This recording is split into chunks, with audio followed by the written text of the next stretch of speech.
I'm back.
Genuine ostrich.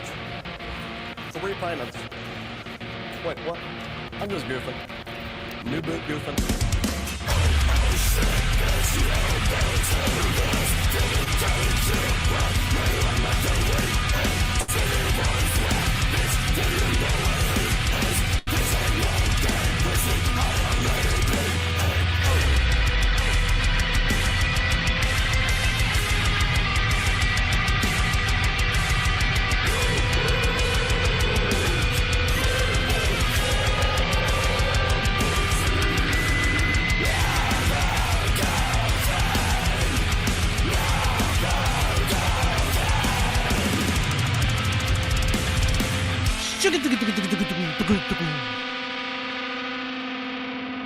I'm back, bitches. Ooh. Ooh. I'm back. Oh, no. Hide your kids. Hide your wife.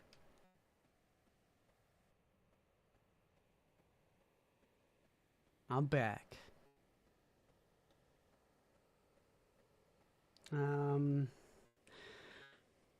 Uh-oh. It's been a while since I've done this. Hey, all right. I forgot which presets we were doing. That's right. That's right, MILF. Yeah. Ooh. Hold on. Ooh.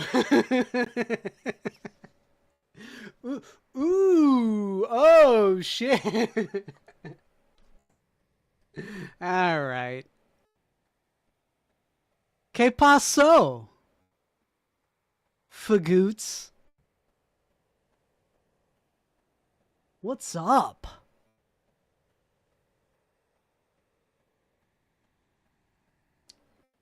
Oh shit, Allison on the YouTube side. I forgot I have YouTube connected here. Oh great, now we gotta be good boys. Forget it. I don't care. Yeah, hey, what's up? Que paso? No, this is a practice hand. It's a practice nail trainer hand. I know it's backwards and upside down, but that's what this is. It's a nail trainer hand. I'm gonna do a set of nails for you guys. I don't know what I'm gonna do though. I laid down some acrylic during Daywave, and then I had to stop, take my boy to school. I'm taking Mondays off from the school, from being a manicurist. Can you guys hear me? Is this good? Good audio? Again, I haven't done this in a while. We're coming through audio-wise, right? Yeah, okay, yeah, we are. All right.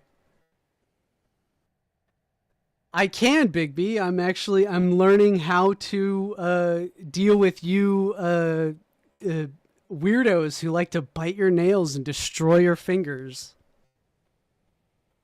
All right. We're good then. All right. Let's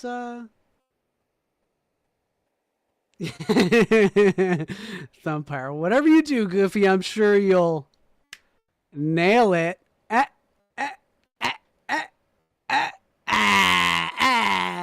Hey. Get the fuck out. Get the fuck out. All right. I got real shit to watch too, not just me. But what do you guys want to see? What do you guys you want some simple Frenchies, or do you want me to go buck wild, or am I freestyling? Ooh, shit, let's freestyle. Yeah. Fuck yeah, we're going to do a freestyle. I got a full set. 5. Yeah, so I laid down some acrylic during Daywave. Going to and then I sanded during JJ's show, and I figured, hey, I got all my stuff here. I already had the light going. I was already doing the, So you got boyfriend? You got boyfriend? Oh, of course you don't have boyfriend, cause you got short nail. But you're so pretty. You should be hand model. Yeah.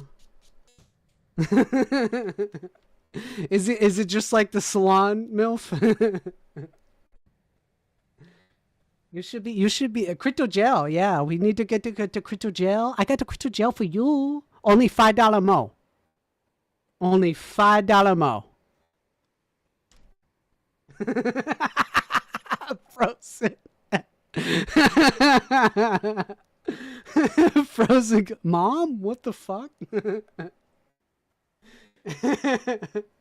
Yeah, Renee, we already went through this. It's a trainer hand, nail trainer hand. It's what we all use. But we're gonna do the French. We're gonna do the Frenchy manicure. Oh yeah, the crystal gel for you. So nice. You're gonna be so pretty. Oh, you're gonna get so many boyfriend. All right, we got some real stuff to watch though. It's okay. Allison on the YouTube side. Do I get a happy ending? No, that's a massage parlor. I'm a manicurist. I overprice art on your nails. That's gonna fall out in 3 weeks anyway. It's a different undercook, overcook, huh? All right. Oh, hold up. There it is.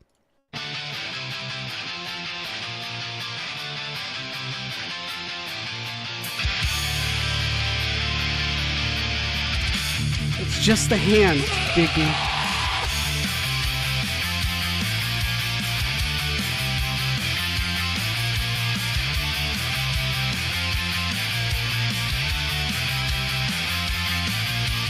Take what I want, even until front, cause I'm the Führer. Poland and Austria, Czech, Czechoslovakia, yeah, I want 'em. Yeah, I want 'em. Let's end a crease, and in the crease, Marine waste I surrendered. Getting through your head what the Führer said, not bloody lenders. Hate to say I told you so, say I'll blood and soil. To believe I told you so. He told us so. Now you know. And we all know. Interjecting the base without master race, that's not my problem. What the hell? Gonna need that never slow. Wait, we're outnumbered. No way, I'll die inside a fucking bunker. Hate to say I told you so. The chat. I can't see chat on my phone. To believe I told you so.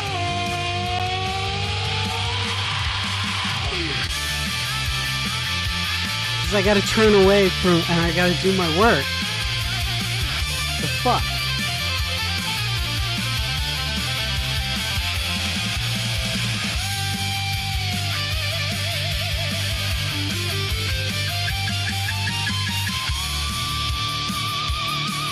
just open it up there. I've been long since Operation Barbarossa. Just like Napoleon, I shouldn't have gone into Russia. Only care about Aryans, don't give a shit about the others.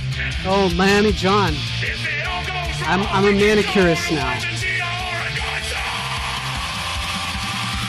Thank you once and thank you twice. I'll say all in my name. You know you wanna. What you talking about, man? I just say grab some fruits for this is awkward. Say Say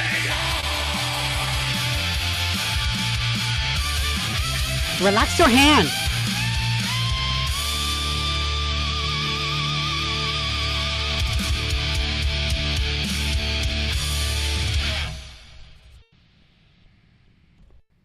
All right.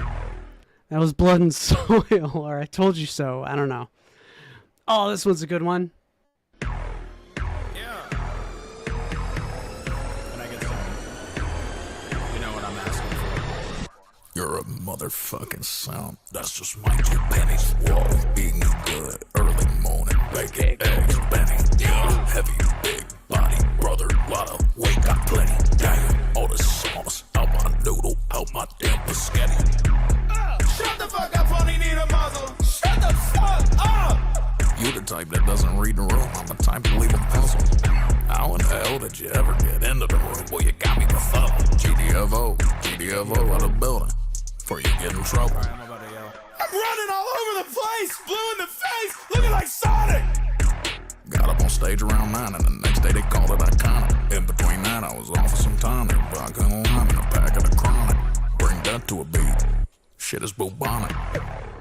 You're a motherfucking sound. That's just my 2 pennies. Whoa, eating good. Early morning, bacon, eggs, Benny. Yeah, heavy, big body, brother. Lot of weight, got plenty. Damn, all the sauce out my noodle, out my damn biscotti. Pull up to the party and I'm already drunk. Hit the road, do a show, put the merch in the trunk. Illinois boy, JB Pritzker money. Billy back like a vertebrae buddy. Ain't me and Chandler breathed up. Big baggage handlers, big bucks, not talking antlers. Hey, fuck with the gang, get damaged. Fuck with the name, get handled. Woo, woo. I heard he wants smoke, put him out like a candle. Broke ass motherfucker selling plasma. Billy not a rapper, he an animal. I heard you like a stamina. I pull up in a black Grand National. Big plate, big weight, big steak.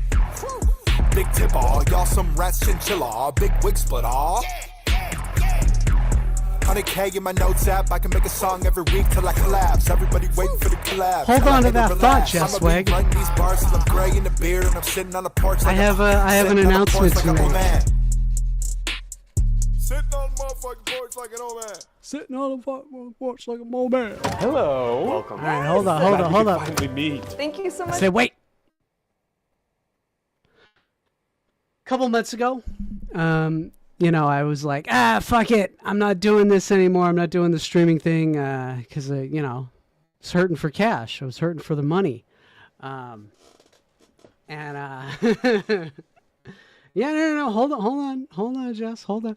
And so I finally was just like, you know what? I've been avoiding it. I didn't want to. I felt like it wasn't right to do this, but fuck all of you. I need my money. So I finally went back to the VA and I went and got my benefits and back pay and the money that's owed to me for, getting fucked up. And, I decided I'm moving out of Cali now. And my offer got accepted to buy a 14-acre farm in Oklahoma. So yeah, Jess, I'm going to be like right next door. Not Oklahoma City. I'm going to be on the west side. I'm going to be in Tornado Alley. Oh no. Yeah, everyone's saying good. All right. Well, thanks for paying your taxes, because that's mainly why I was avoiding it. I didn't.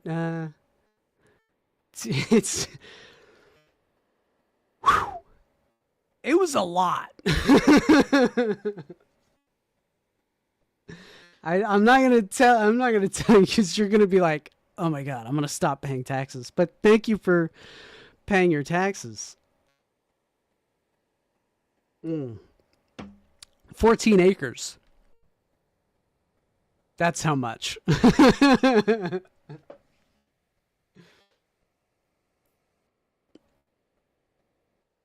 Familiar. Don't bring your liberal California politics to my state.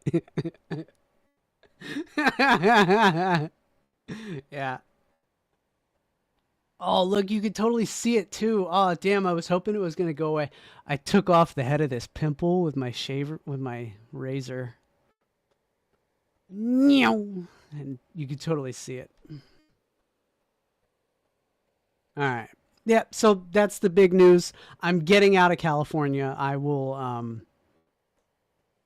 Alice says on the YouTube side says you will be near me. Yeah, there's a town called Clinton, Oklahoma.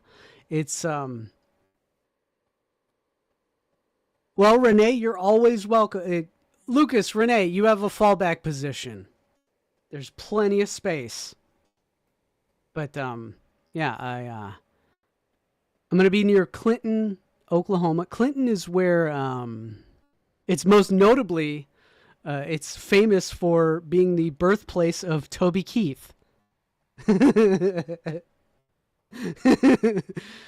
know, the we'll put a boot in your ass, it's the American way.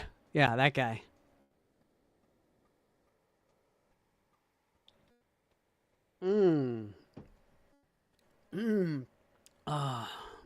God damn, this is so good. Fucking love this. All right. Thank you for reminding me, Jess. I forgot to talk about that. Oh yeah, good point. Good point, Knobs. Knobs says it's a worthwhile investment. I'd rather do that for you than people living off the system buying bullshit. Well, I mean, I didn't need a 14-acre farm. Yo, this place is legit, okay? It's got geothermal heating and cooling. It's basically it's like someone had set up an oil rig platform, drilled a fucking like a deep ass fucking oil drill mine shaft kind of a thing, and instead of drilling for oil, it's just putting a pipe down there for hot water recirculating or cold water. It's year round, like a mile down. The Earth's crust is just like a steady temperature, and so if it's hot up on the surface, if you're running geothermal heating and cooling, it'll cool the house during the summer, and it'll heat the house during the winter. So there we go. I got geothermal is great. It cuts my bills in half.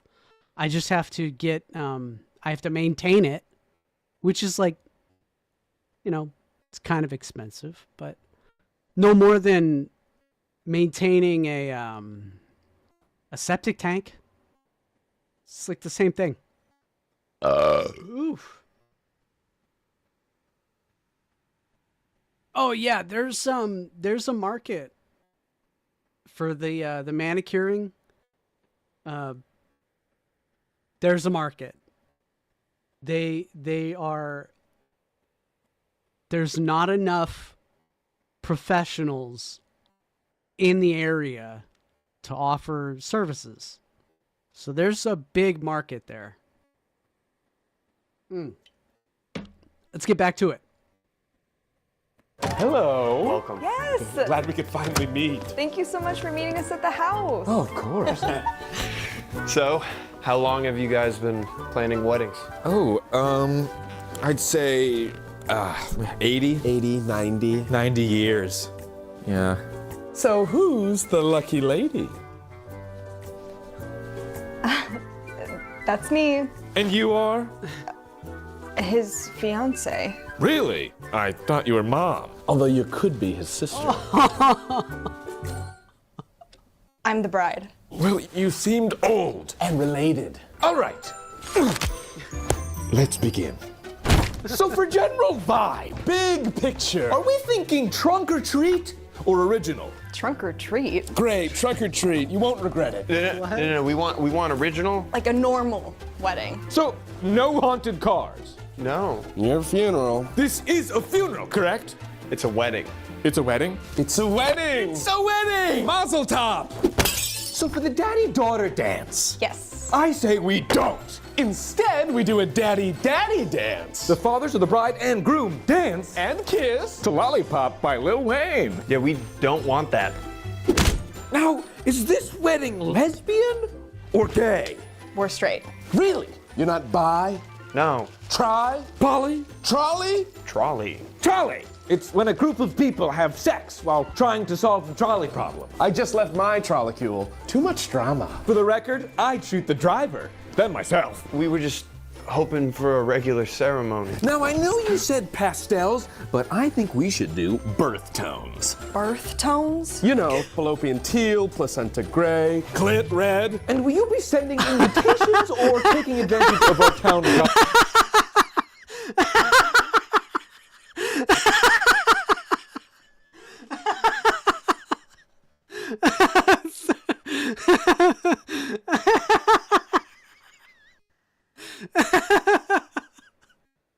Look at it, just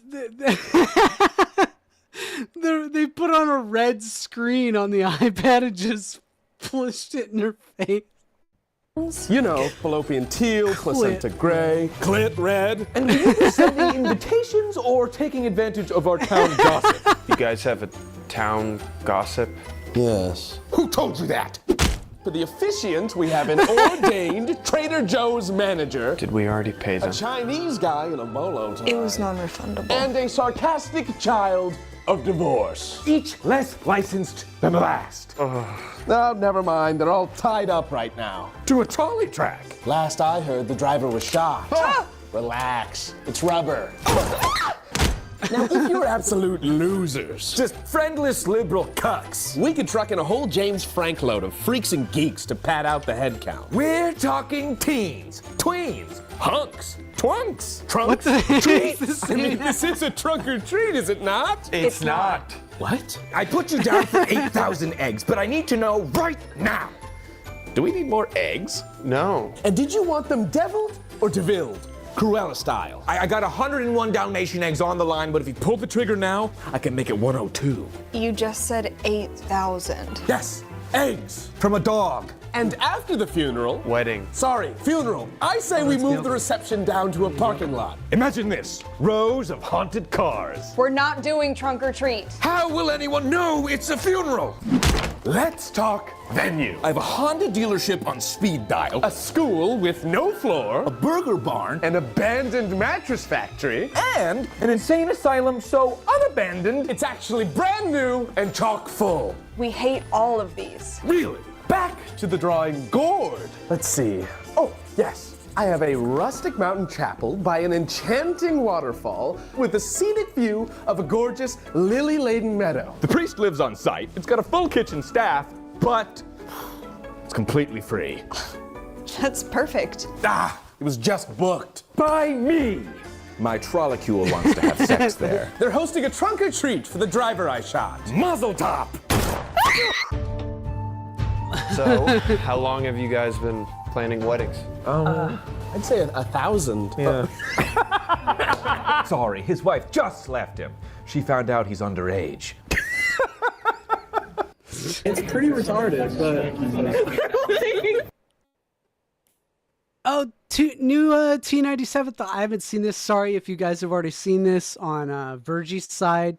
I've been missing a lot of shows. I've been missing a lot of Day Waves, a lot of JJ Stoners, every single ROTC because I've been in class.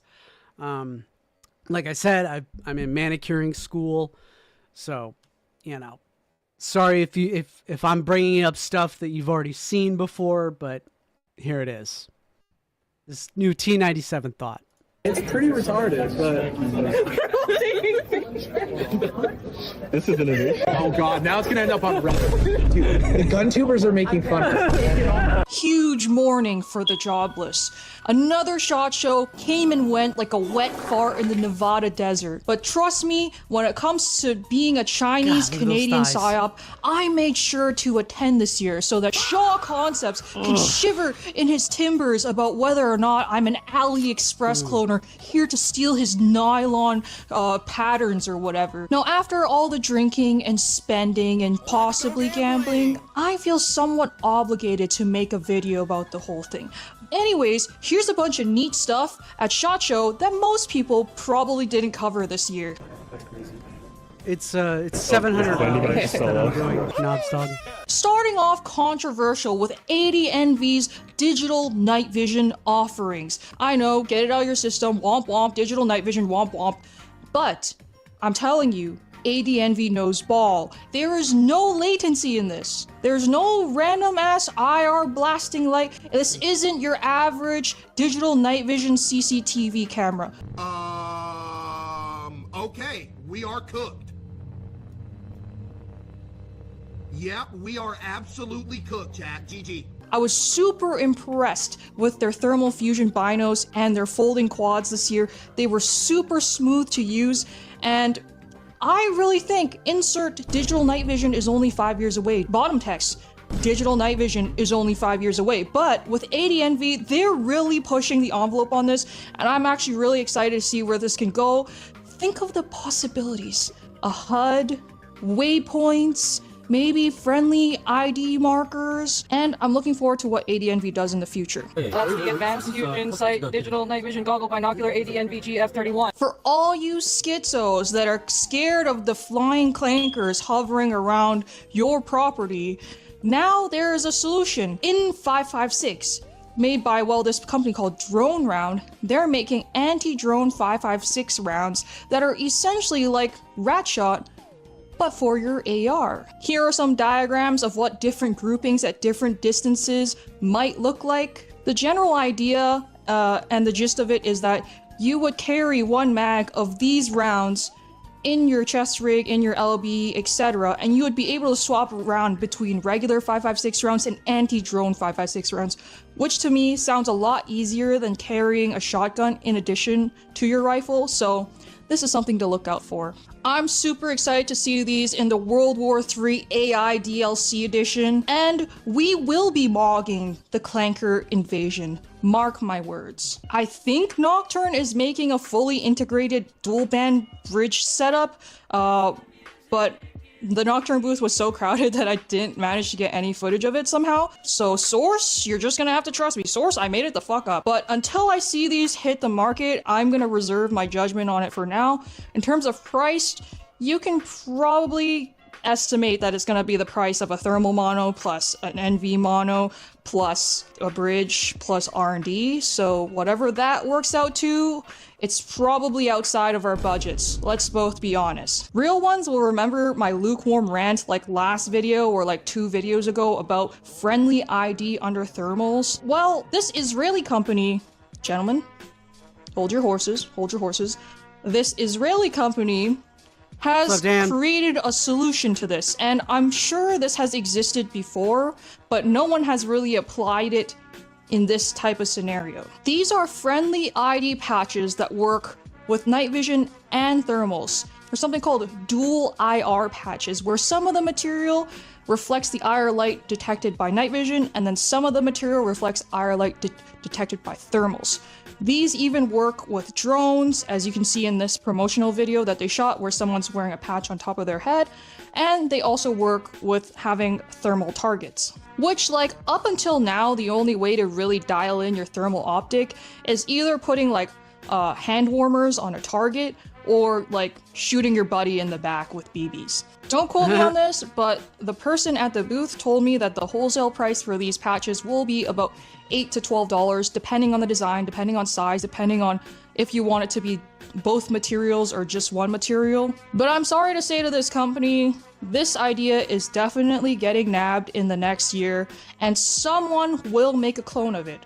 So, Now, let's talk about the Flux sorry. booth for a second. And I know I said I wasn't going to talk about the mainstream stuff, and I'm not, because it's not going to be for a product that you think I'm going to talk about. This low-key Skater Boy pack was hidden in the corner of the booth, and I genuinely think it's one of the most underrated things at the booth because it looks like a regular backpack, but it can hold a plate. This product was so new and obscure that even the Flux guy that we were talking about did not have many details about it. But I really, really like the design of this pack because it's not screaming Greyman. You know how like Greyman stuff is supposed to blend in, but like in no reality does it actually blend in. Like I could spot you like a mile away. You're an off-duty cop, buddy. Buddy, I can tell. But this actually just looks like a regular backpack, and you can put a plate in it. So Flux, please develop it. I think we need more stuff that doesn't scream, I'm a gray man, when you're trying to gray man. For my thermal optic enjoyers out there, behold the glory that is this DI optical thermal piggyback red dot set. Oh my god, look at it. She's screaming. Gentlemen, look at it. It's beautiful. You thought they were gonna sell to civilians, did you? You silly. Aww. You thought you could afford it, didn't you? You silly. It's $12,000 and they're not selling it to civilians. But it's really cool. And they did say that they might think about trying to branch off into the civilian market. So everyone, pucker your assholes, cross your fingers, double cross your toes. Let's pray that the Koreans send this to the civilians, preferably maybe if they can lower the price a little bit. But if someone wants to steal this idea, if someone wants to make a red dot mount for, you know, the Infrared P Falcon or Jerry YM, please do that. But underrated thing at SHOT Show this year. In other news, UF Pro is making limited edition Woodland BDUs. You better snatch up your size soon because I know for a fact the 32 pants are gonna be gone. They're gone. That's it. So they're limited edition. 32, snatch them up 32, before they're gone. It's very always my rare to see. Fucking A. It's always my size that's gone first. Fuck you. Modern BDUs in this pattern. So if you like Woodland, which I think we all do, right? We all like Woodland, right? Now this was new to me, but probably not new to like 3% of the audience that's British. It's not safe. These JJ's belts, they kind of slapping. What's cool about these belts? They're supposed to hold 24 hours worth of supplies in one belt with suspenders. And you might be saying, oh, but the Russians did that, blah, blah, blah. But is it comfortable? I don't think so. This looks comfortable as shit. And they sell to civilians. So maybe if I can like cough up 400 euros one day, I'd want this, but I definitely want to try it at a milsim one day, but 400 euros, I don't know. I just thought it was really cool. And I didn't know that something like this existed. Did you know that something like this existed? And apparently they sell them to the Canadian Mounties. I had no idea, but this exists. It's cool. Check it out. Gonna close off the video with some honorary mentions at SHOT Show, just like the list of things that people are obligated to talk about. Glock Gen 6, it like Glock at home, but better. Beep! Shooter is not ready. Shooter doesn't understand the course of fire. Shooter is retarded, so... will it make a difference? To you and me? Probably not. In our Lord's year of 2026. What? Somebody who's researched this... What's...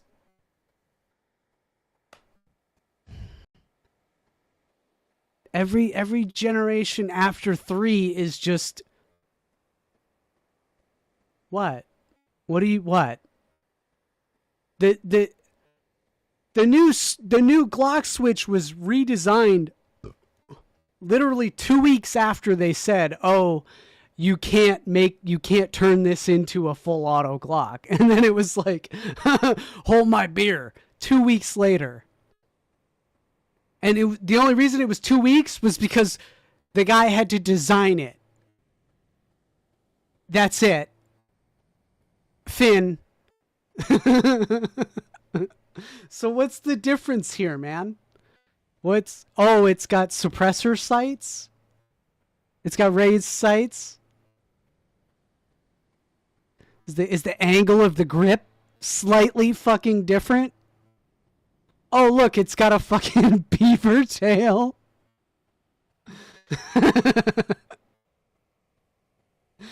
What? Gen 6. Whatever. 2026, Glock finally decided to improve their shit. Also, Horsan number 1, Horsan, I love Horsan. The thermal pistol red dot. I love Horsan. It's still not ready. I tried scanning my friends with it and it couldn't detect heat through clothing, so that's like a huge problem. And I'm pretty sure it still has its 2-hour battery life for the thermal, not for the red dot, but for the thermal. I'm not sure about that. God, Don't flame me, guys. But again, I don't like it. I don't like the idea of it. If you like it, get it. I don't fucking care. The highlight of the show for Horsan is definitely the Ames laser. The only thing I'll say is that you definitely need to put this bad boy on a riser because Grand Thumb, have you heard of Green Thumb? That was a terrible joke. That was horrible. And there's an illuminator. Cool. Cry made shorts for all you Cry lovers out there who think it feels like Satan's asshole outside half the time. Me included, because I'm used to like the Arctic tundra. I need shorts in most climates. Cry made shorts. We have Cry at home, Cry have shorts. Honestly, the show was so big, you could... I personally, I didn't like Cry, the standard, we had the standard Marpat, shit. It was the only stuff back then, though, so, yeah, you just kind of dealt with it. But I'm not a fan of Cry. We had some of the first generation stuff that was introduced to the Marine Corps. You know, post that old shit. You know, So I don't know what the current gen Cry stuff is. If it's cool, I don't know. Probably spend so much time just talking about stuff that nobody talked about for whatever reason. Like last year we found PLA night vision. This definitely not PLA digital night vision monocular. Like just casually there's PLA night vision. Well, of course I know him. He's me. Well, I have advanced onset terminal autism, so if you find any of this stuff interesting, please subscribe. Leave in the comments down below what you think I missed at SHOT Show this year so that I can ignore it again next year. Peace. I like doing this because I could just stop. Hold up, Jet. Shut up. Kids on Jet, TikTok. shut up. I like doing this because, like, I could just stop doing the client's nails, watch something really quick. This is not how this goes down, by the way. This usually is just like me super hyper focused on the nails and then getting it done and being like, all right, pay me. And then she leaves. But I like this better where she doesn't fucking talk. You know what I mean? She just...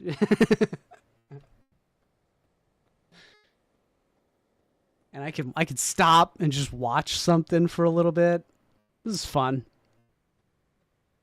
Let's be honest. Doom scrolling is for kids on TikTok, and you do not need a doom scroll to find some good 3D prints. Because I already did all the doom scrolling for you and found you the best 3 practical prints, the best 3 cool art prints, and the best 3 under 1 hour prints from the past month. That's right, all these prints came out in the past 30 days, so that means that you are getting the best of the best, the highlight reel of 3D printing. Because I know you only want the best for your printer, and you do not need to waste your time or your filament. Let me do that for you.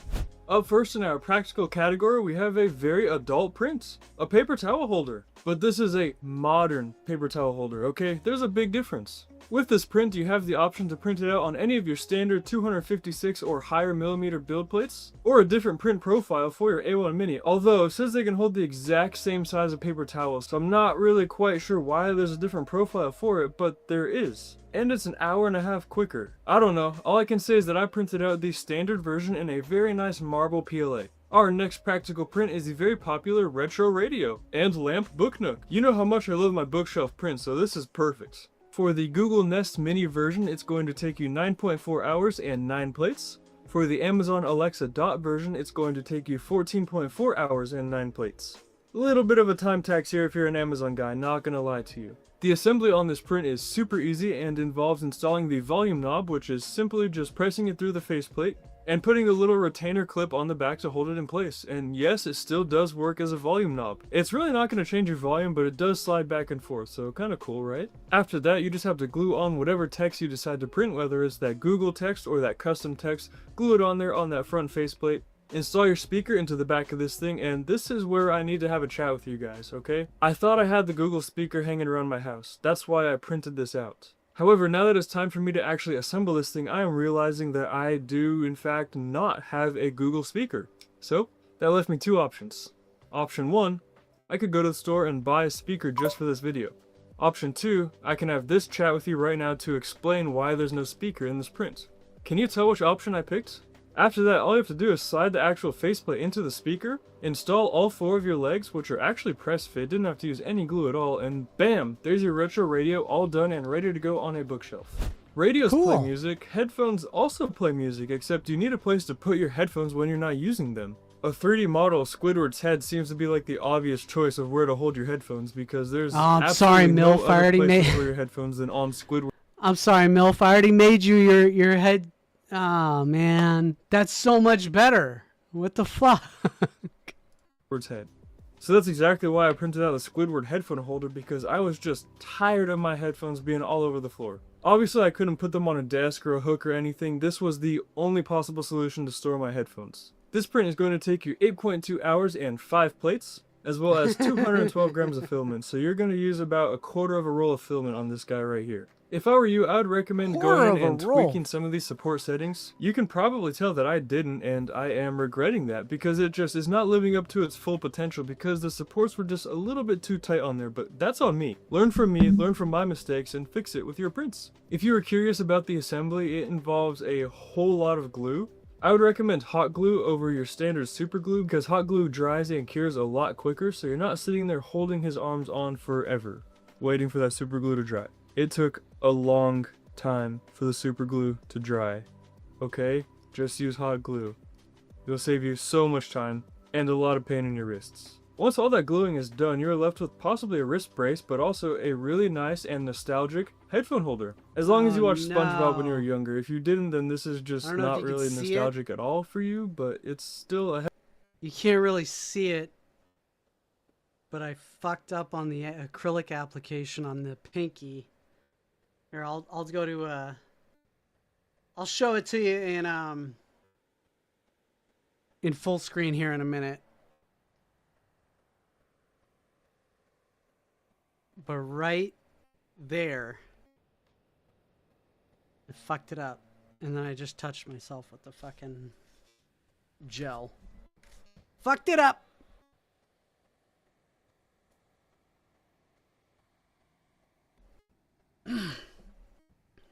Headphone holder. What do you think so far? Some pretty good prints? I think so. If you think so, you should subscribe. We're trying to hit 60K, and I put out videos like this every 10 days. I haven't even missed an upload in years, so you're really getting your money's worth out of that free subscribe, I'll tell you that.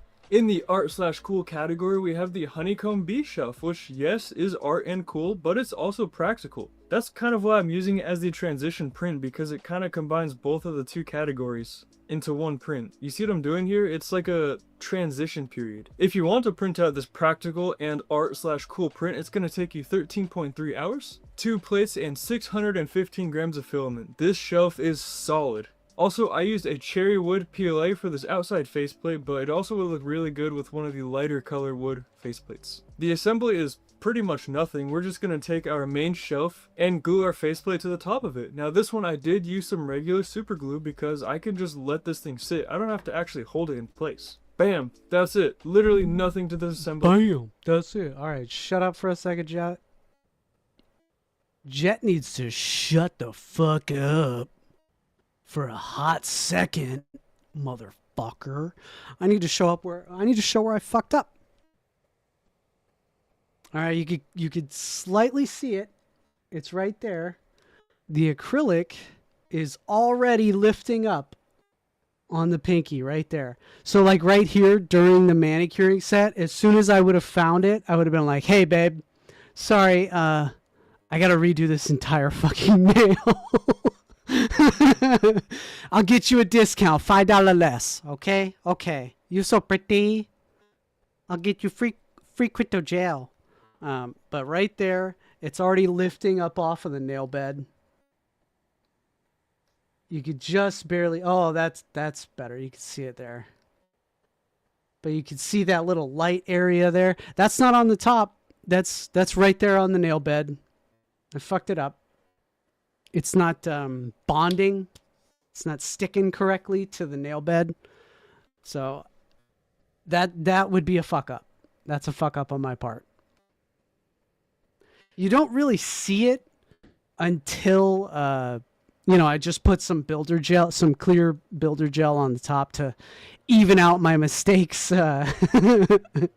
with the E-file and with the sand. I'm getting better at it, but the builder gel is definitely like a it's like Bondo.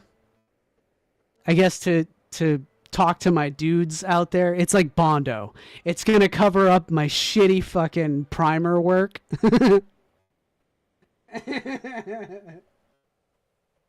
All right.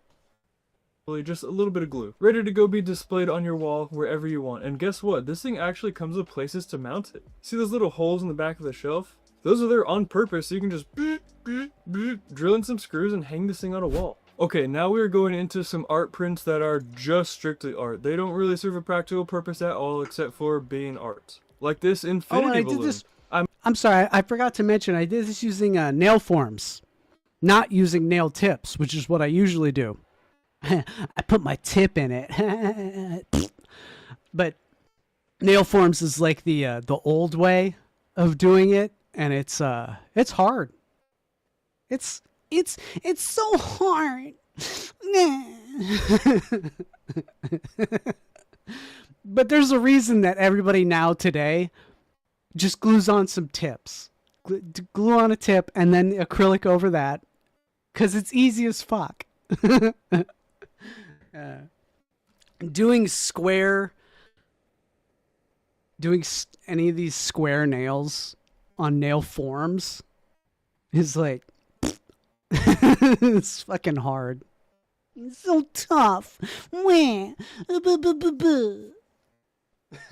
I mainly printed this one out because I just couldn't believe that it was actually going to look like a balloon. Well, I was wrong, and here it is, with the stretches and the balloons and everything. I printed this out of my favorite Silk Gold PLA, which is in that brand new description, so if you want to see all of the different filaments I use, the printers that I printed out all these prints on, brand new description, go check it out. Anyways, 10.9 hours later, I was left with the perfect balloon replica. That's never gonna pop, never gonna deflate, never gonna lose its helium. In fact, it actually doesn't float at all right now, in case you're wondering.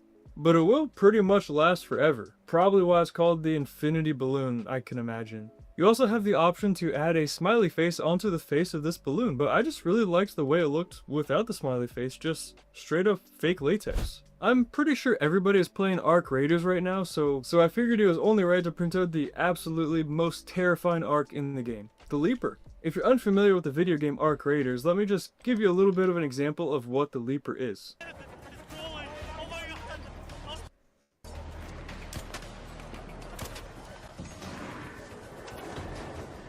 Can you see how terrifying that could be? As soon as I saw this print, I knew that I had to print it out, just so I could finally conquer the Leaper. There is a second print profile for this print that has the extreme rafts that you're seeing right here. While I didn't have any problems printing out the first one, I did have some problems removing it from the build plate, which left me with a crack in one of the arms. Which is kind of funny because it looks like one of the lootable legs. It's almost like it was meant to break like this. Except I really wanted my physical Leaper to be fully intact. So I printed it again with that second profile with the really large brims. Now you're also about to witness some really good support settings. I mean, these things just pop right off, and this is a very delicate print. Also, if you were curious, this is the Prusa Galaxy Black PLA, just so you know. After the supports were removed...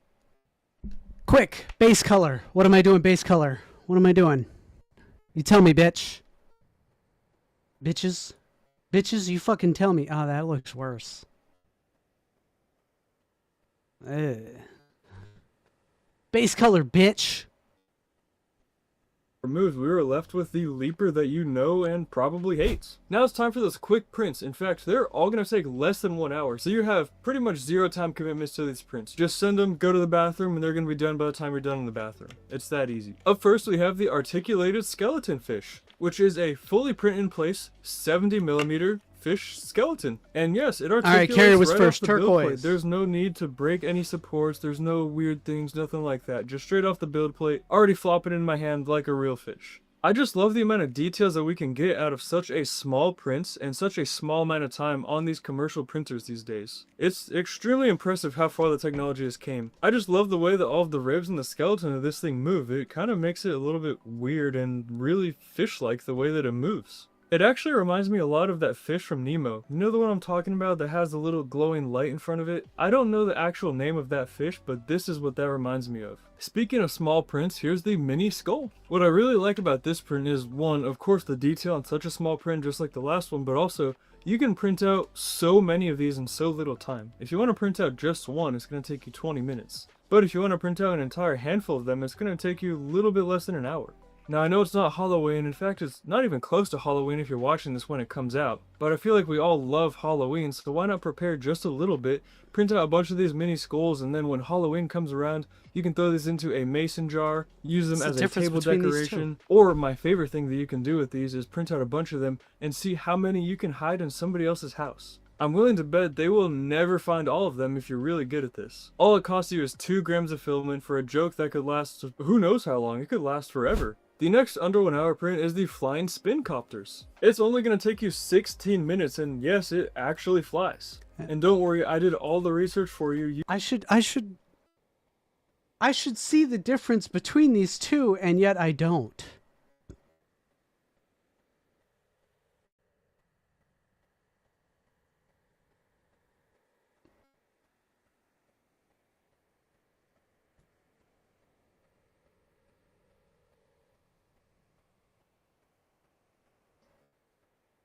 Oh, okay. No, hold on. No, the camera's not picking it up that well. This one's just a fucking just a 1 drop darker. That was just a just fucking just a little bit darker. We're gonna go with this. We're gonna go with the darker one. Yeah, that was confusing as fuck. Anyway, take it away, Jet. You actually do not need to be cleared from the FAA to fly this thing. Just it doesn't a even bit matter darker. how close you are to an airport, you are good. Oh no, but what I Tweety love saw about it. this designer is they added a counterclockwise and a clockwise version. So depending on which way you want to move your hand, Milf you and can Tweety print out saw. whichever Okay, one fits yeah. for you. Okay. Although it's really not that big of a deal. Either way, you can just kind of switch hands and do it the correct way. But the option is who there, said and I like St. having Patty's earlier? Now, of course, it's time for that bonus print, and the bonus print Who said happens to that? take less than 1 We're- hour. we're this gonna time. do some It's St. actually kind of like a Patty's. sequel print because everybody loved the diet Good fork from back in idea. the day. In fact, that was a really old video. Is it like, Funpire? not even Somebody in this said it room earlier. Video. But everybody seemed to love it, so of course I had Yeah, to go we're down gonna the do list St. of other Patty's. diet cutlery. So here's the diet spoon. The funny thing is, it would actually function as an actual diet spoon because it does still work. You are still able to get a little bit of those Cheerios, but just not the full amount. Although I have to say, every time I make something like this, because you guys will all rush to the comments, is it food safe? It's kind of up to you. This is a very big argument, could go either way. Yes, there could be metal particles from the nozzle in the prints. Yes, there are layer lines that food can get into, but there's also going to be cuts and cutting boards that are just like those layer lines that food can get into, so ultimately, it's up to you. But I did eat off this thing and I am still here about 20 minutes later. Nothing has happened to me yet. You'll have to subscribe and stick around to see the long-term consequences of that because I simply just don't know what they are at this time. And that's all I have for you all today. That is approximately 10 hours of research condensed into a less than 10-minute video just for you. It is extremely condensed for your convenience. Let me do all the heavy lifting here. All you have to do is lift that finger and click that subscribe button so I can keep doing this for you. That's it. It's that easy. Of course, I do hope that you found some good prints, and I want you to tell me what to print out in my next videos in the comments down below. You all are where I get my best ideas. Those comments are a goldmine. So let me know what kind of video you want to see next, let me know what kind of prints you want to see next, or just tell me what prints you liked from this video. Just tell me something in the comments. I'd love to hear from you. I also love it when you check out my other videos. In fact, YouTube really thinks you're gonna like this video, and they are really good at this algorithm stuff. I'm not gonna lie to you, so they're probably right. YouTube also said that these people are the coolest people on the platform. I'm not really too sure why they would say something so biased like that, but they said it, not me. So if you want to join these really cool people, see all my past live streams, get some members only sneak peeks, stuff like that, you can click that join button, but you don't have to do any of that. All I hope you do is have a great rest of your day and promise me that I'll see you later in a future video.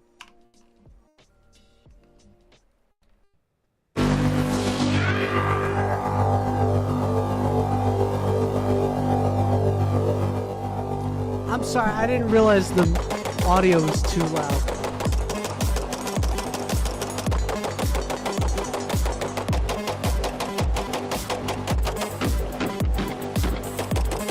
That's the recession Ruger.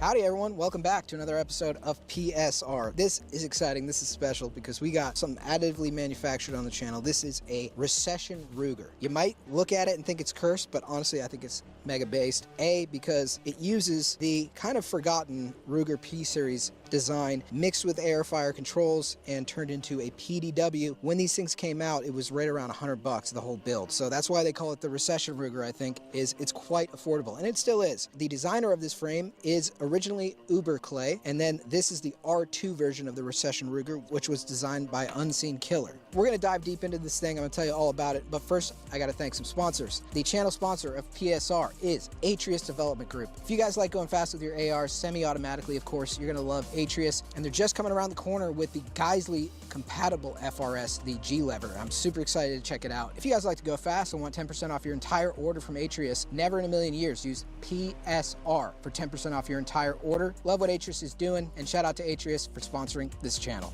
Also got to thank the ammo sponsor, HSL Ammunition. HSL provided all the ammo we shot in this video. I used their 124 competition loads, shoots super flat in this gun. They make high quality stuff, but it's really affordable. So definitely check out HSL, and thank you to HSL for sponsoring the ammo on this channel. All right, so first I'm going to go into the Ruger P series of pistols, kind of a forgotten handgun when it comes to hammer-fired guns of the mid-80s, late 80s, early 90s. So this is a Ruger P89 parts kit, which I have to thank Every Gun Part. Every Gun Part sent me all the parts needed for this build. If you guys want parts kits for any firearm, basically, Every Gun Part has got what you need. So huge thank you to Every Gun Part for providing the parts kit. Definitely check them out. So the Ruger P series started with the P85 right around 1988-89. The U.S. military was doing it's a heavy slide, XM10 pistol trials for a new handgun for I think the that was US the first military. pistol the I ever shot. Eventually lost was the to P89. Beretta M9, and we know the story with the Beretta M9. It was a pretty widely used handgun, and it stayed in service all the way up until they replaced it with the M17, and we know how that's gone. My buddy Hop did an awesome video on the original handgun version. I'm not too upset by all those safety features though.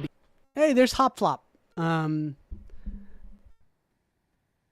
reason I remember it was because of the age that I was one of those numbers, was 8 or 9. It was P89. I remember going, because I'm 8 or 9 or whatever. That's the only reason I remember that.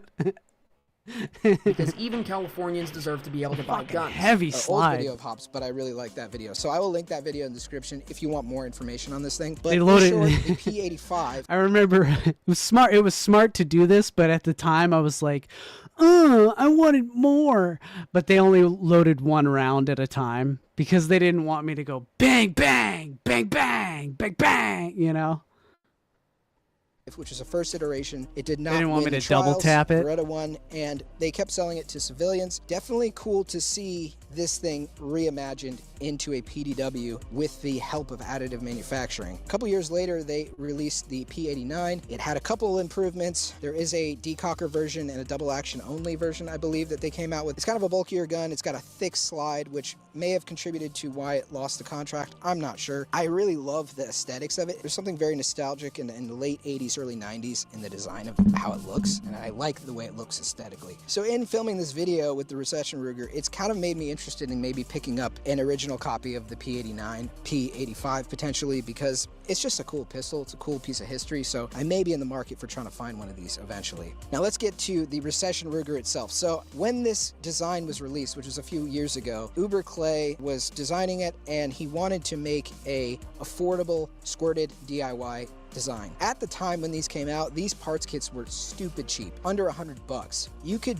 basically put this thing together with the cost of the filament and some of the accessories for like anywhere between $100 and $200, which is why they call it the Recession Ruger. So it's really for the people out there on a budget that want a PDW kind of in the vein of a Flux Raider, the Flux Raider we have at home. One of the coolest parts of it is it's got these rails that are additively manufactured. If you're familiar with a lot of these squirted designs, they use metal rails. The rails are what the slide rides on, and you need that to be strong, you need that to be durable, and so usually the choice is metal. But in some instances, the slide does not need the strength and durability of an aluminum rail system. So these rails are actually additively manufactured, and they're retained by these nuts and screws here and here. They have been nothing but reliable for me thus far, and we have put a lot of rounds through this. Now I have to make a note quick because YouTube loves to demonetize and age restrict my videos that are about additively manufactured firearms. This is actually a serialized firearm that was manufactured for me by Titus Arms. Titus Arms has a squirt on demand service where you can request a design that you want and he will do the manufacturing for you. So this does have a serial number. All my YouTube moderators out there, so this that guy's is not a smart guy, the Titus guy. Gun. He was like, you know what? I'm going to be an FFL that 3D prints guns. Yes. And he does it. And it's I gotta respect the guy. He's like one of the first guys to with his FFL, a newly acquired FFL. He was like, yeah, I'm not going to be CNC machining anything. I'm gonna be printing everything. I think he has a CNC machine now, but yeah. And it's also additively manufactured with nylon. So this is a CF nylon. One of the best things about this particular filament is that it is temperature resistant and it has good impact resistance. Nylons generally are better for hot temperatures, high temperature stuff. And this thing, no matter how many rounds we shot through it consecutively in the intro, it did not have a hiccup and the rails have been dead solid. That is a nifty part of this design, and especially when it's in nylon, it feels super solid and very durable. Now this particular design uses Glock mags. So we got a PMag in here right now just so we can stand it up. I have been shooting a lot of the Stendos and the Chris Mag, which looks so crazy and sick in this thing. I just like the look of this thing because it looks very cyberpunk, very dystopian, but it's also got this cool retro classic look with the slide. One of the best parts of these squirted designs is a lot of them use AR fire controls. So this is a standard mil-spec AR fire control group, and we've got an AR safety as well. You can see the hammer. You know what's really cool about the AR fire control group too? Those of you who know already know, but it's very, very easy now to put some fun triggers in it. And they're mass produced and it's great. Or you could put in just a drop in fucking whatever the fuck, like he said, Geisley, whatever the fuck. When it fires, it hits that slide and hits FRT, the firing pin. baby. I think there are some reduced power springs in here, but other than that, standard mil-spec trigger. And it's a heavy slide gun too, so I mean, it would work. It's got a heavy barrel. It's got a heavy slide. It would work.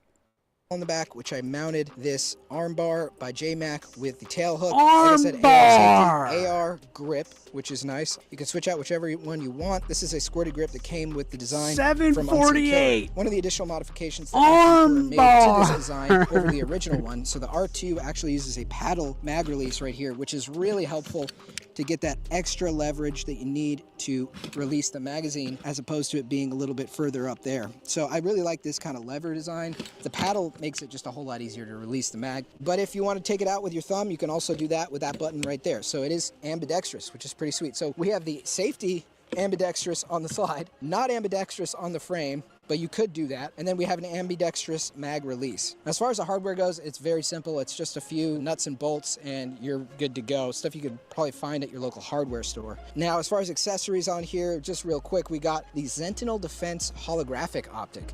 This is a really neat optic that I'm doing some testing with, and I thought it would be cool to have this on this gun. It just barely clears the optic, and I just think it looks cool, and it's a big window. So this is a holographic sight similar to what you'd see with an EOTech in terms of technology. It's a lot less expensive and has much higher battery life. So I've been super impressed with this Sentinel. It's got a QD mount here. The window is super clear. The glass is clear. That's the optic. On the bottom, we've got an enforced light. I thought, you know, why not just put the big old rifle light on here? The rail is kind of low. You could put a grip on here, like a angled foregrip or something. This is a pistol, so we kept it with the flashlight here, and I think it works well. I do have to give a nod quickly to Ivan the Troll / Navigo Boom, a very prolific designer, for coming out with this kind of concept before the Recession Ruger with his 3011, which is a 1911, but in this kind of form. So it's a 1911 slide barrel with an AR fire control group, and it turns the 1911 into a PDW. So the 3011 really paved the way for stuff like this. So I'd have to give a shout out to Ivan. The other thing that's kind of cool about this design, given that it has a slide mounted safety, is when you put it on safe like this, totally safe. I've tried it, shooting it with the safety off on the AR, and it does not fire. So really two safety mechanisms, which is kind of neat. This is, like I said, kind of like the Flux Raider we have at home for a whole lot less. A Flux Raider can be about $1,200. It's not quite a fair comparison. It's a whole lot different in terms of aesthetics, but in terms of the goal, the use case, it's supposed to be a small PDW that's quickly deployed. They're very similar in that way. So I want to try the Flux Raider at home versus the real thing and see how they do. And then we'll get to some conclusions. But let's go shoot this thing. All right, so here we go with the Ruger P89 Recession Ruger R2. This thing is like super easy to rack. It's like feels honestly kind of like a 2011. Like I wonder if I might be able to rack it like that. It's got a soft recoil spring. Probably just.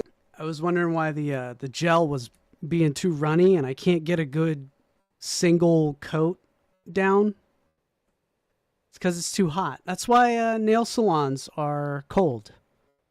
So the acrylic doesn't set too fast and the gel doesn't run everywhere.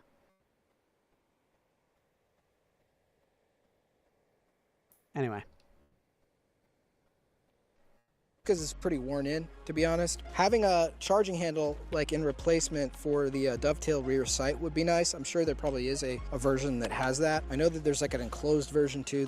I think that's the R3. As far as the mag goes, standard Glock, stick it in there. It does not feature a slide catch, slide release. So you do have to rack it back manually in order to check if you're clear. Once it's done, the hammer will hit the firing pin. There'll be nothing in the chamber, obviously. You just kind of have to pull it back and check. Suboptimal, a little bit more on the budget end of things. You can't just stick your mag in and then hit a slide release. Let's just see how she shoots here. You can kind of use the top of the slide to pull her back. And there we go.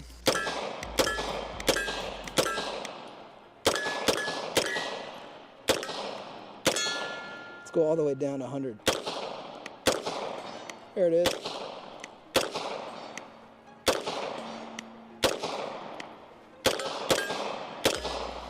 It's just really easy to shoot, and it's really easy to shoot quick. So I'll just dump the rest of this thing, see how fast I can go.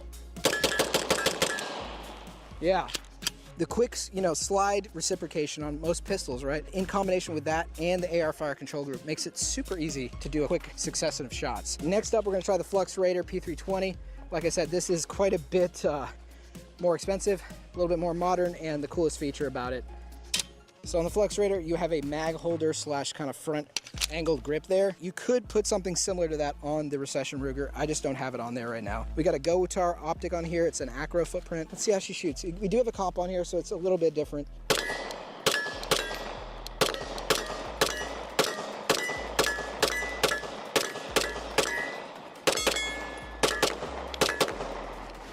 Nice. The comp on that definitely makes the concussion quite a bit heavy. Honestly, the trigger in the Recession Ruger is actually, I think, better than the P320 trigger. So that is an advantage, but this thing is a lot smaller when you collapse it, and definitely thinner profile. You can fit this actually in a holster, but with that folding brace on there, it is a little bit wider. Honestly, not a whole ton different. I want to see if we just do double taps, like which one feels better real quick. Oh yeah. All right, so I missed one there. I'll be very careful putting the P320 on the ground here. Oh, heck. Now let's try our recession Ruger 3 shots. I'll be really careful putting the P320 down. Yeah, so this one's a little bit, maybe a little bit punchier. That's every cop with a P320. It would be cool to get a threaded barrel. I don't know if they make those for this, but. Be really careful putting this back in the holster. It's a little bit softer with the comp, but that's not so I don't really shoot the fault myself of in the recession fucking Ruger. leg. I love this thing. I love the recession Ruger, man.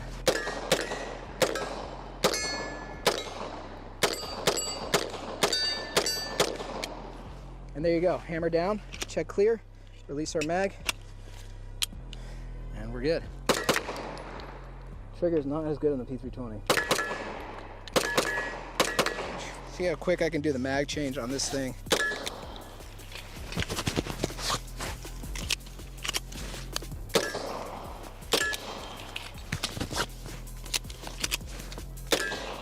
That was better. Also, if you didn't notice, we got a new camera lens. It's anamorphic 1.5x Blazar Remus 33mm for you camera nerds. Super cinematic lens. So if you noticed, props to you. You got a bug on the fucking lens.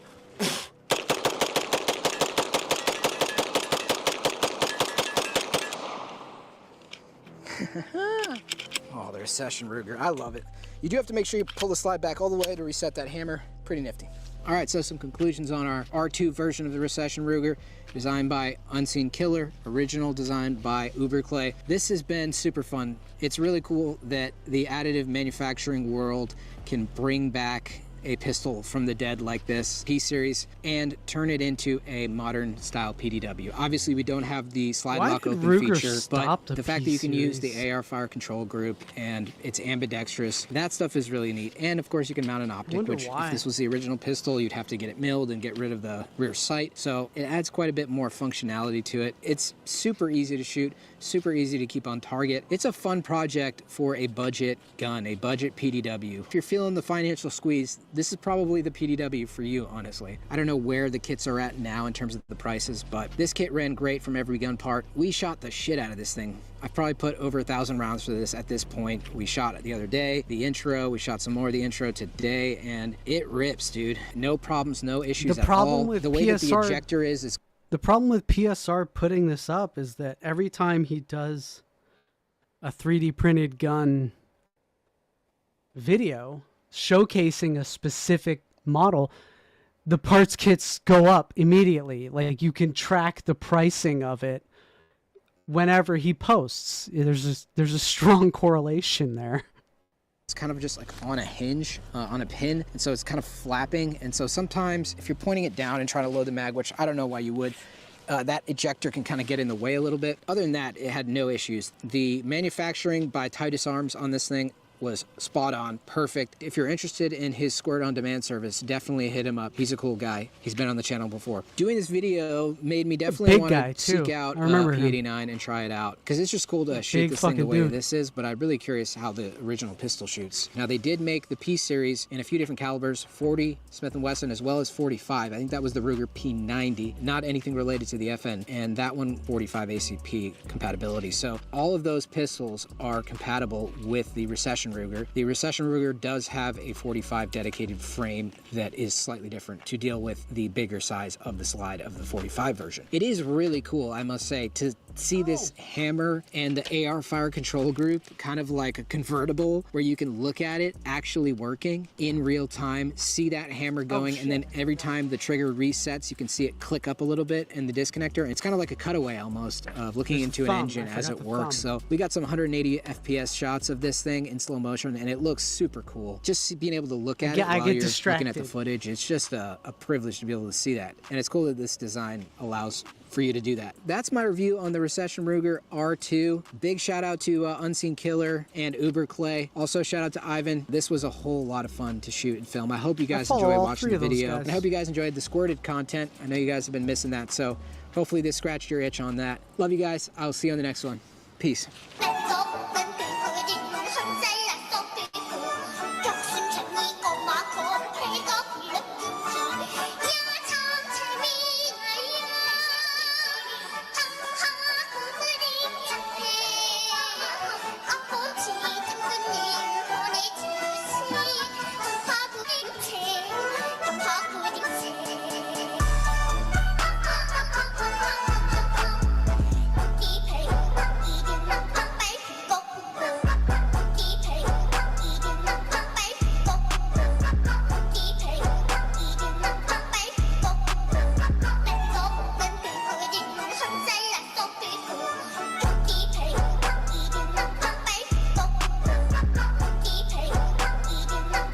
too hot in here. The gel is runny. Do you think you'll be able to rack focus? It's gonna be really hard, but if you come in and start out there and then try practice, bang, bang, bang, bang, bang, bang, bang, bang, bang, bang, bang, bang, bang, bang, bang, bang, bang. Bang bang bang bang bang bang bang bang bang bang bang bang bang bang bang bang bang bang bang. 3, 2, 1, go.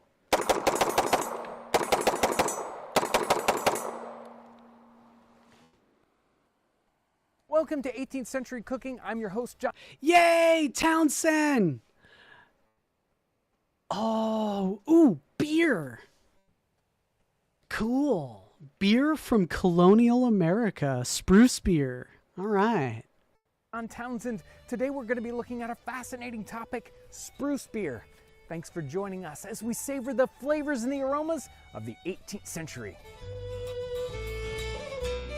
Fucking love this educational content Spruce shit. beer has this incredibly rich history. It's not only yummy, but it's important as a health property. And it's so important that it's part of the military rations. Let me read to you a piece from 1775, General Orders. And here's Congress, and they're talking about rations for soldiers. The following ration of provisions is allowed by Continental Congress to each soldier: a pound of fresh beef, a pound of bread, 3 pints of peas, that's per week, not per day, a pint of milk per day per man if it's available, a half pint of rice per man per week, and here's the good one, a quart of spruce beer per man per day, or, we'll get to this later on, 9 gallons of molasses per company of 100 men per week. So there it is, showing up right there in the military rations in 1775. This is drank by just regular people. It's soldiers and sailors, people in fortifications. It's incredibly important in the 18th century. So what exactly is spruce beer? It's technically not truly a beer by a modern sense, but it's made in a very similar way. It's also very, very similar to the ginger beer that we've made in the past, if you've seen that episode. But the major sort of flavoring ingredient and the major portion of its medicinal properties come from spruce. And the spruce that's mainly used in the 18th century is black spruce. That's the spruce everybody wants, but that really only grows in the very, very northern part of North America. So, maybe Massachusetts and north, sort of the halfway in Michigan, and north of that, of course, all over Canada, you have black spruce. Sometimes people use white spruce in the time period. And if you're down south, say in South Carolina, you would use pine. Doesn't make nearly as good a spruce beer, but some people did make it up. And spruce beer has this history that goes all the way back, say, into the 17th century. Native Americans were helping out those folks in Canada that were sick with scurvy. They made a spruce drink, not really a beer. Hold on, shut up, Townsend. Hold up. Shut up. Shut up. Shut up. Motherfucking tea. But a drink, and that cured them. The Europeans sort of converted that and said, let's make beer out of it instead. Well, it turns out that when you boil spruce, you get rid of all the wonderful vitamin C that was really good for it, but people still considered it a health drink. So we need to have the ingredient of spruce in our spruce beer. How are we going to make that? That's what we're going to do. We need to collect up some spruce cuttings. Let's go out and get some spruce cuttings. We want some nice, soft spruce trees if we can get it. And this is the perfect time of year, early summer. We got some new growth here, this nice green part, soft, tender. It's got a lot of good flavor to it. If it's winter time and you've only got the older growth, that's what they did. If they needed spruce and they needed that vitamin C, even in the winter, you could still go to your spruce tree. It's still green. You can get some cuttings from that. We've got our cuttings, and I kind of chopped them down a little bit. And now we just toss them into some boiling water. And really, we're just going to cover them up with as much water as possible. And the recipes all sort of agree that we boil this for an hour, 2 hours, until the bark starts to peel off of the stick. The problem with that is really the vitamin C that's built into spruce, that's really the good part, the healing part, it gets destroyed by this boiling process. So they did this in the 18th century. They didn't know that that was what was happening.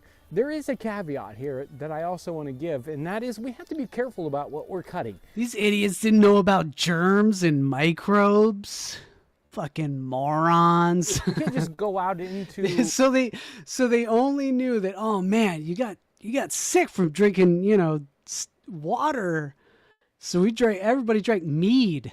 Everybody drank mead and beer, and they didn't understand what it was about the process of making it. They just knew that it was clean and you didn't get sick after you drank it. You got fucked up. You were tossing them back. They didn't fucking have any idea. What is it about the... And it was boiling the water that they didn't fucking get. So it was back then, everybody drank mead, even the children. Everybody drank beer, even the children. So we had like alcoholic children. Is it any wonder we got shit done back then? Into the yard or into I thought this was America. Any old willy-nilly evergreen, because there are some evergreens that are poisonous. You want to go? The wonderful thing about a spruce tree is the whole thing is basically edible. It's really weird. You can peel off the inner bark raw and eat it. You can eat the nettles. You can eat the sticks. You can eat everything on a spruce tree. It's actually good for you right off the tree. But if you get something like a juniper or some kinds of cedar, they're poisonous. So know your tree before you go cutting.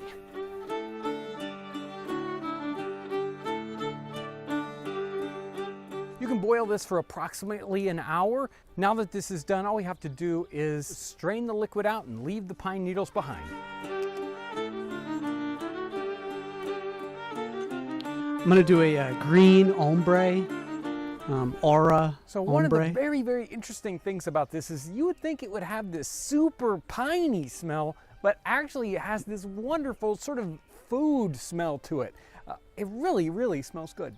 So while we can make our own spruce essence, and many recipes talk about making spruce essence, most of the recipes actually refer straight to spruce essence as a product that you could buy. And they were making spruce essence and selling it all over. Most of the recipes, the vast majority actually say just use spruce essence. And today we can still buy spruce essence. You can find it at a brewing supply store that's close to you, or you can find it on Amazon. So you can make your own spruce beer actually very easily, especially if you just want to buy the spruce essence. It's actually got some of the best flavor compared to maybe using a blue spruce, which isn't as good. If you've got access to black spruce, you might want to make your own, but this is actually going to work really good, and that's what we're going to use today. Now that we talked about spruce essence, let's talk about the other ingredients, and in fact, let's talk about the recipe that we're going to be using today. We could use Amelia Simmons's recipe from 1796. Excellent recipe in the very back of this cookbook. This cookbook is available on our website, but today I'm going to be using a very, very simple recipe from 1788, very similar time period. This is Philadelphia 1788. Now this one's not called spruce beer, but you'll see here they call it maple beer. To every 4 gallons of water, while boiling, add a quart of maple molasses. When the liquor is cooled to blood heat, put in as much yeast as is necessary to foment it. Blood heat? Foment it. Malt or bran may be added to this beer when agreeable. If a tablespoon of the essence of spruce is added to the above quantities of water and molasses, it makes a most delicious and wholesome drink. So this is pretty simple, right? It's only got a very, very few ingredients. We've got water here. We want nice, clear, good, soft water if we can get it. We need our sugar, which is, in this case, maple molasses, or you know it as maple syrup.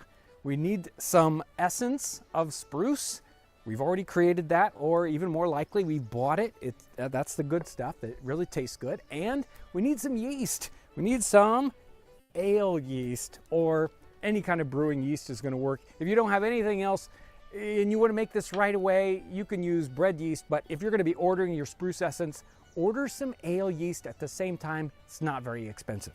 Now, most recipes in the 18th century actually call for just straight up molasses. And what they probably mean is regular cane molasses, dark, molasses. That's a byproduct of making sugar. I should have went with the neon Tastes green. great, but in this kind of recipe, it really brings too much flavor to it. It overpowers the spruce. We don't want that to happen. So I really recommend this particular recipe that uses maple syrup. If you don't want to use maple syrup, you can also use cane syrup that's available in the store. That's going to give you the most spruce flavor. Even this maple might bring in a little bit more flavor than you want, but I think it's a perfect mix, maple and spruce together. So I really recommend this one. You can try it with the regular molasses. I think it just way overpowers it though. So let's get started making this recipe. We've got our water. I've already got it warmed up a little bit. We're gonna put this over the fire in this case, and we want to get it heated up. We're gonna be using this 2 gallons as our particular recipe, and most of the recipes have this same sort of ratio of sugar to water. So it's about 8-to-1. So for 2 gallons of water, we have a quart of maple syrup. I'm just gonna go ahead and pour our quart right in. And then our next ingredient is our essence of spruce. And we're gonna use about, let's say 2 ounces of spruce essence here. Now we're gonna bring this up to a boil. Many of the 18th century recipes would actually have us boil this for a long time. Some of them have the water to be boiled until it's half as much, which is crazy. Whoa. They did that on purpose. They thought in the 18th century that the effervescence that comes from a brewed beer or other kind of brewing things, they thought that those bubbles actually came from the boiling of this wort. But we know today that, of course, all that effervescence is because of the yeast. So we know that the only point of really getting this to boil is basically to sterilize the batch here. We want to kill everything off, so we're going to bring this up to a boil, and then immediately, as soon as it's boiling, just for a minute or so, we're actually going to let it cool off. Remember that substitution in the soldiers' rations where it said they either got a gallon of spruce beer or they got molasses as a substitute? They got molasses as a substitute so they could make their own spruce beer. That's the one component that it would be the most difficult to come up with. So that's why the substitute ration for spruce beer is molasses, so the soldiers could make their own. We've got our mixture in our fermenting vessel, and now it's ready for the next step. If this is cooled down to blood temperature and cooler, we want to be able to put our finger in it and say, no heat there, right? We want it to be below blood temperature. Now we can pitch our yeast, and we've got our ale yeast. This is the kind of yeast that the brewer would take off a batch of beer and he'd use it for the next batch. That's exactly what we're using here. So we've got some yeast, and we're gonna just pour that in, maybe about a pint, and that's good for our 2 gallons. If you're using a modern yeast that comes in a packet, usually those are meant for 5-gallon batches, so you'd use about a half a batch. And those yeast packets have very particular directions, so follow the directions on the packet for the temperature and exactly how you put it in there, because each one's a little bit different. This is ready. It's going to start fermenting right away, and it will ferment for the next couple of days. But for right now, we're just going to cover this up. If you're using a modern equipment, you'd be using special, things that keep the air out. But in the 18th century, they didn't do that. We're just going to put a nice lid on here, keep the dust out, and it's going to start percolating away. So this has been working a couple of days now. Let's take a look at it, and it looks really good. It's been fermenting. There's still a few bubbles coming on this, but it's mostly fermented away. Now we can use it. We could drink it right now, perfectly good. We can also bottle this up, and they had directions for that. So we're just gonna basically ladle this off and put it right into some stoneware bottles. You might use a glass bottle for this, and we can bottle this for short periods of time. Sometimes they say this will last a while, but I would again recommend this to be used fairly rapidly. But if we bottle it, we can get some effervescence from it. That's another thing to remember, that this is still going to ferment a little bit. It's going to pressurize that bottle. And just like the ginger beer, if you have too much sugar and it's still fermenting a lot in the bottle, it might explode. Or it might build up so much pressure that it's hard to uncork. And you'll get, it basically all of it comes out instead of being able to drink it. So you want this to bottle up to get a little bit of carbonation, not too much, or it's very, very difficult to uncork. Well, we've got a great look to it. It's got a wonderful smell to it, not like pine sol that you might worry about. It's like, oh, it's got spruce, it's got pine in it. It's just not like that at all. I'm really interested to see how this particular batch turned out, because each one sort of has its own thing going on. So let's give it a try. There's still a little bit of carbonation. That's good. It hasn't. I haven't let this carbonate a long time. We've got several different flavors coming in here. We've got certainly the spruce, and that kind of comes in the smell. But the maple syrup flavor is still there, and that is really good. So you're mixing this wonderful smooth spruce with the maple syrup and a little bit of yeast, but not in a bad way at all. Very refreshing. Make a great summertime drink. Boy, that is a very unique but very good flavor. If you get a chance, this one's one to try out. I really recommend this one. It's simple to do, a lot of fun. If you love this video and you want more, make sure to subscribe. And if you'd like a similar episode where we do ginger beer, check out this one.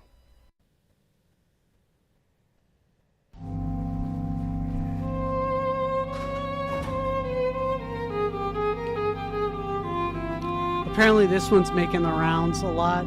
I don't know.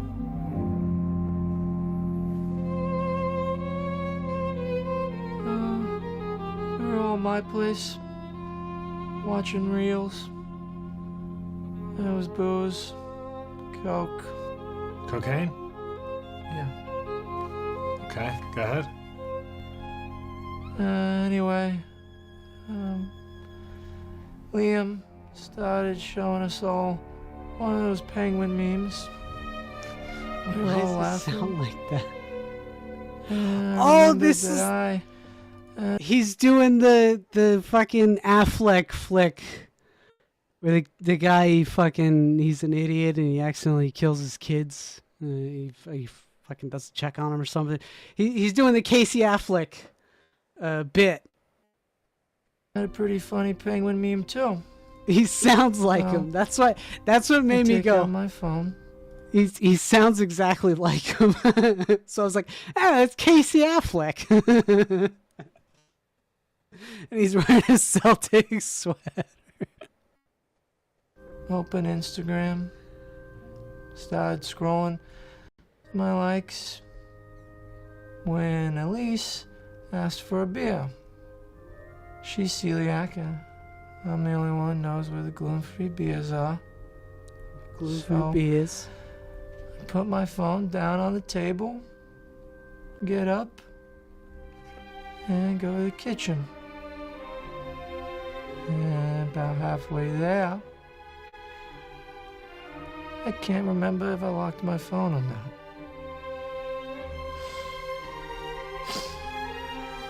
I figure it's okay.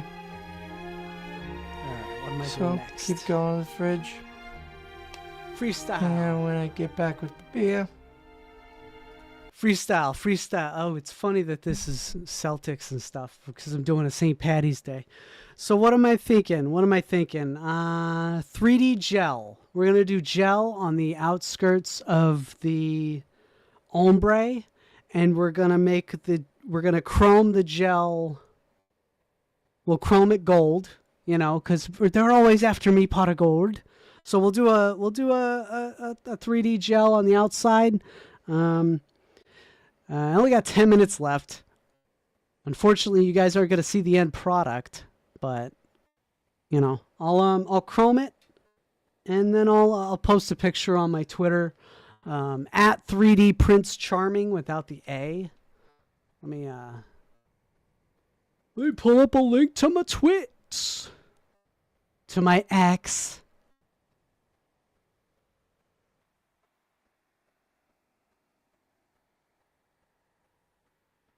Copy. Paste. There's me, 3D Prince Charming. I'll post a picture when I'm done. I'll probably get done during ROTC. Oh no, wait. After, I don't know, sometime tonight. Sometime it's not a real client, so I could just walk the fuck away, do some other shit like I did earlier. Liam has my phone in his hand. And everybody else is standing over his shoulder looking at my feet.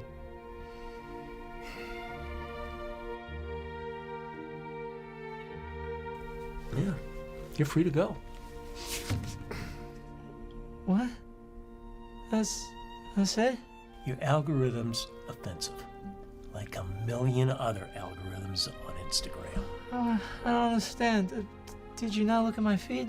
We saw it. All the kids with disabilities? The car crashes? Yeah. Charlie Kirk memes? The fucking George Floyd AI? I don't understand. We can't arrest you for your algorithm. You don't choose what comes up. Yeah, but I like what comes up. That's why it's there. It's not a crime to like those things. You're friends, Chet. They'll forgive you. Just take a little time. Come on. Let's get you cleaned up.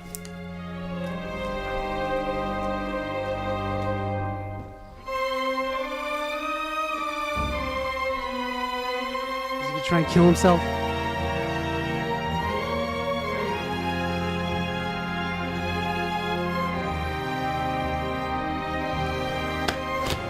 Hey, John!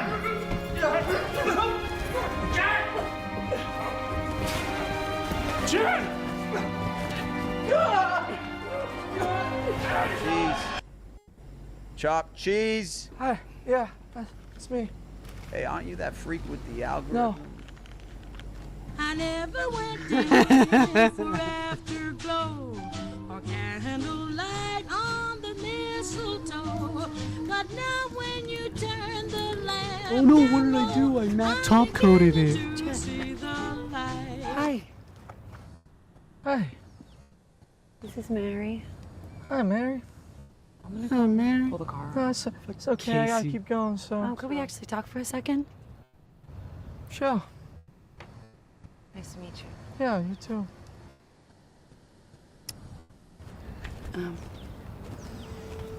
This movie's so sad, but I love this guy's fucking deal. What the fuck? I don't have anything big That's to say. okay. I haven't seen you on Find My Friends recently. I don't have a phone anymore, so. I've been sending you a lot of really funny memes. That's nice. I thought you were ignoring me. No, it's not that. It's just I don't have a phone. Will we ever have lunch? You and me? Yeah. I don't know if that's a good idea. Because I said some really horrible things about you, about your feed. Come on. I did. I said it, and I should fucking burn in hell for some of the things that I said about the No, videos that no. you like. And I'm sorry, and we should have never invaded your privacy Yes, you like should've. that. Yeah, The you should've. algorithm, something that's so specific and so No, you private. did the right I'm thing. just fucking You did the- sorry, and we miss you, and I miss you. Maybe I should say No, that. it's okay. You can say that, but I gotta go. Okay? It's not like we didn't already know about your feed. Wait, what? What? Your likes. What about my likes?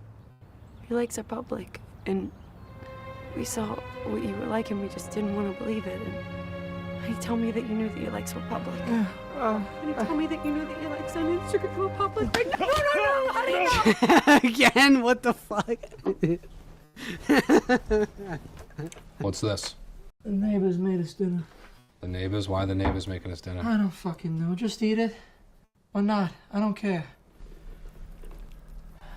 So, rent's coming up soon. You haven't paid me for the last 2 months. Could you Venmo me whenever you have it? I don't have Venmo. You don't have to use your phone. You know, you could just use your computer or something. You really think that's a good idea? Me getting back on social media? It's not really social media. Can you like things on it? Yeah. Then I'm not doing it. What about like a bank transfer? You just want me... Liam.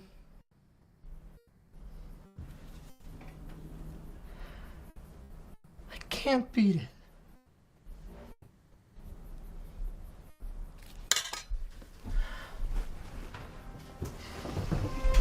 Hey, I'm heading to work. Have you seen my gun? No, no, not again. Right here. Shit!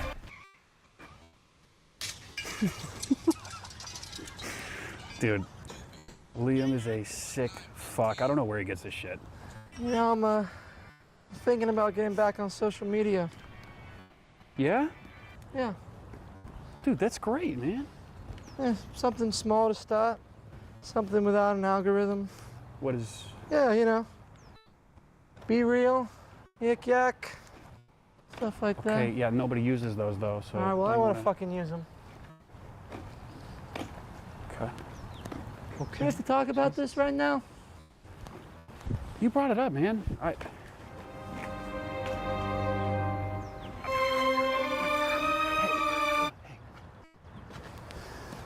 Your algorithm, it's not what you like. It's what you can't look away from. You're not actually into all that fucked up shit. You just look at it so long because it's fucked up. It's wrong, and you know it's wrong. And that's why the app keeps feeding you the same shit. It's not a reflection of what you like. It's more so like a reflection of... My empathy for others. Yeah, you're right. Yeah, sure.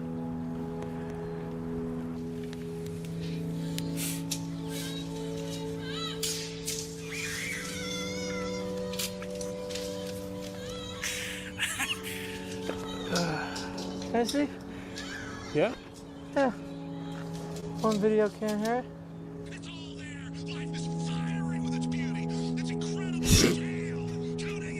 Alex Jones. Why didn't you send me that one? Oh, they got on to they got on to Kev's algorithm. Imagine a world where the homes... All right, what the fuck are we at? What the fuck are we doing? We only got 4 minutes left. What the fuck? Fuck this. Yeah, we're not doing that.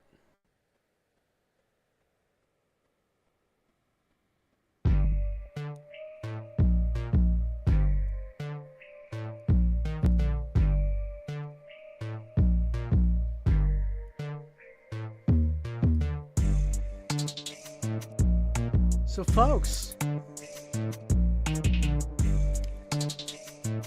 this is where I'm at right now. I just put a matte top coat on everything, so everything's all dulled out right now, but that's just because the chrome doesn't stick to matte top coat, so I put a matte top coat on everything. I'm gonna do some of this function gel. I'm gonna do an outline of all the ombres, and then I'll make it messy looking, like it's not like perfect or whatever. It'll have like some squigglies in it or whatever the fuck, and then I'll put some chrome on top of that, and it'll just stick to the outline there, and then I'm gonna dust the shit away, bloop, bloop, bloop, bloop, bloop, bloop. And then what's left is a nice chrome outline, perfectly ombre. It'll be turquoise and green, and it'll look fucking tits, and then you're gonna pay me $200.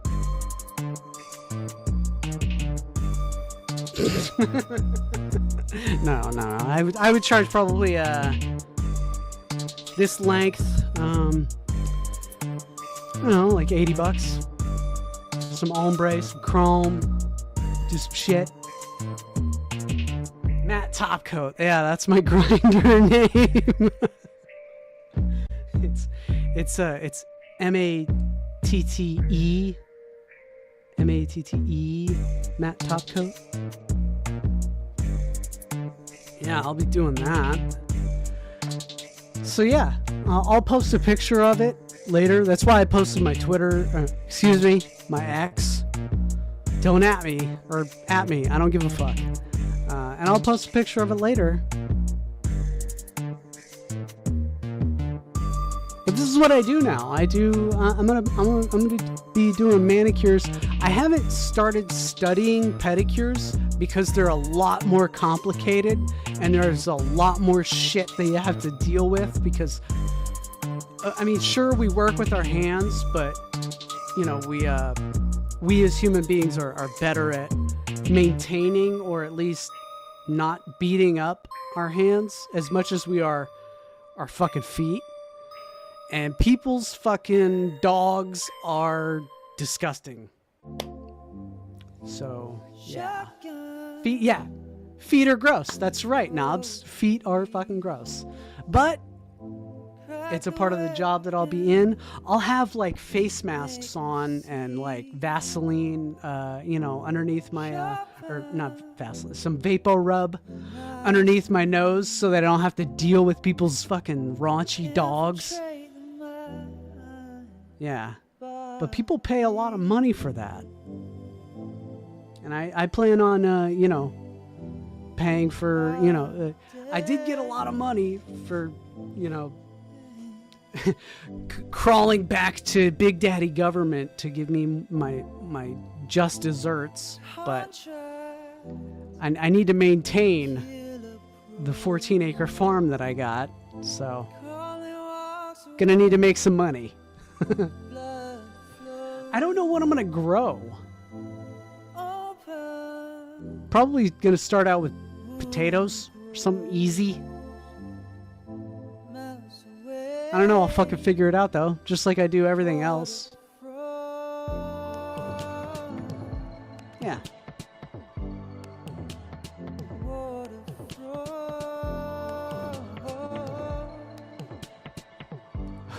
Hobo Chiller. How much for over the pants hand jobs? I prefer in Western style group. Okay, so you guys are mixing up the nail salons with massage parlors. I mean, both are dominated by the Vietnamese. Yes. I'm not into massages. I'm not. You guys are conflating two different things. Hobo's like, but like, my package. You're gonna handle my package, right? No! No, Carrie! Everyone's all into the fucking happy ending. Fuck you. Alright, we gotta get up out of here. That's like number one.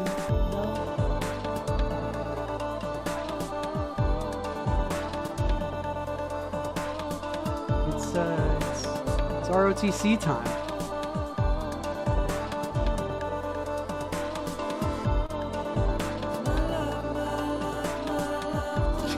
Come on, what's it gonna cost?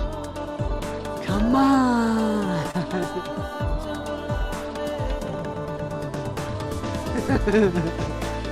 Alright guys, I'm gonna finish this up. I'll post the picture up on my Twitter.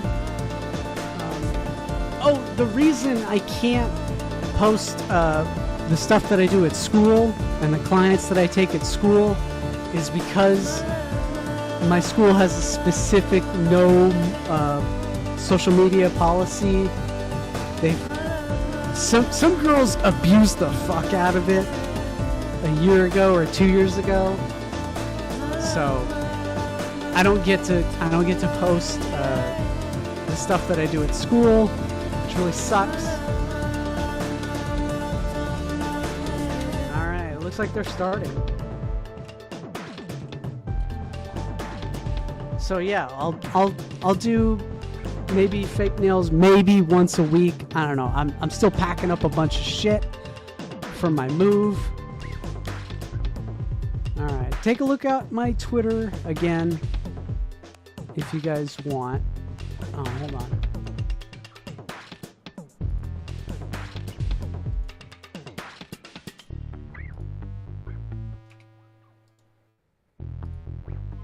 There's my twits.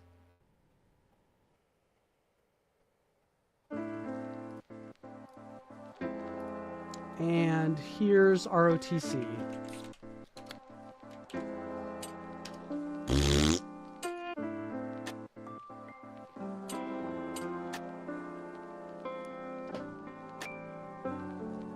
Bye-bye.